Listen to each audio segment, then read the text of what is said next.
Finalement, je me suis retrouvé en enfer. Mais quand je vous dis en enfer, c'est pas des jeux, genre c'est vraiment réel. Donc ça veut dire que souffrance. Mais non, le mot douleur, le mot souffrance, ça peut même pas qualifier l'enfer. C'est trop, c'est trop. Je criais Jésus. Il n'y a pas de présence de Dieu, ça sonne vide. Je criais pardon, pardon.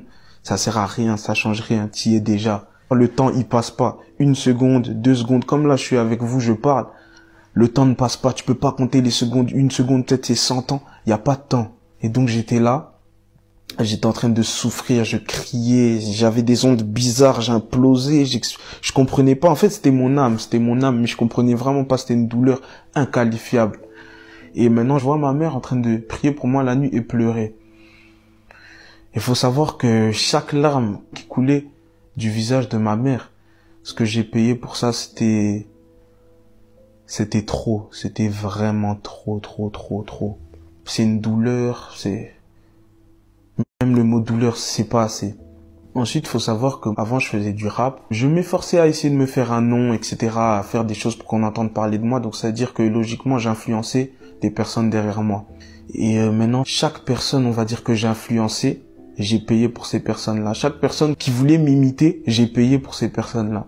Jusqu'aux personnes qui écoutaient mes musiques, j'ai été puni pour ces personnes qui écoutaient les musiques. Mais quand je vous dis la souffrance, en fait, c'est une souffrance.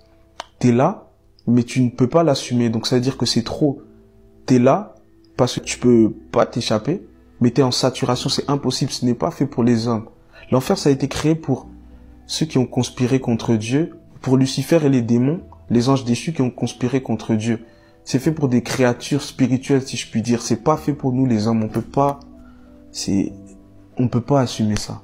Après tout cela, je me sens tout simplement revenir à moi-même. Je reviens dans mon corps, dans l'appartement où j'étais de base. Et il faut savoir, mes potes qui étaient avec moi là, ils m'avaient allongé sur un lit. Ils s'étaient positionnés tous autour de moi. Et ils étaient un peu en panique. Certains lâchaient quelques larmes, certains paniquaient, certains ne savaient pas s'ils devaient appeler l'ambulance ou pas. Et puis je reviens, puis ils me disent, JD, ton cœur s'arrête de battre, ton cœur bat lentement, ton cœur bat vite. Qu'est-ce qui se passe, gros? Tu fais un arrêt du cœur? Qu'est-ce qui t'arrive en fait? Et moi en fait, quand je suis revenu à moi-même, j'avais une révolte. Et en fait, j'étais clairement énervé. J'ai commencé à leur crier dessus. Je leur disais, c'est pas un arrêt du cœur que je suis en train de faire, c'est un arrêt de l'âme. Et je faisais que leur crier dessus. Et je leur disais, nous, on est là, on fait nos trucs, mais on se rend pas compte de ce qui nous attend derrière. On se rend pas compte que le salaire du péché, c'est la mort. Mais la mort spirituelle. Et la mort spirituelle, c'est pire que la mort physique. Et faut savoir, en fait, je faisais des allées-venues. Je faisais vraiment des allées-venues. Et donc j'avais vraiment ce sentiment-là. Donc je quittais mon corps, j'allais en enfer, puis je revenais dans mon corps, puis je repartais en enfer. Je revenais dans mon corps, je repartais en enfer.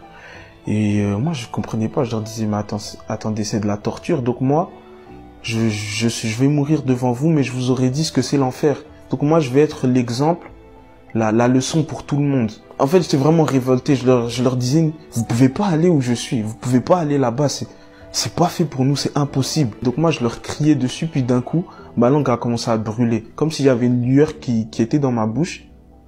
Et ça sortait tout seul. C'est pas moi qui parlais. Et ils m'ont dit qu'apparemment, ce que je leur disais, c'est que je prêchais, je les exhortais. Moi, j'étais un type, je lisais pas la Bible. Je lisais très rarement la Bible, même si je l'ai jamais lu de ma vie avant. Et je leur sortais des versets bibliques, je leur prêchais, je leur ai parlé apparemment des 7 années de tribulation, je leur ai parlé de plein de choses en fait. Et genre ma langue brûlait.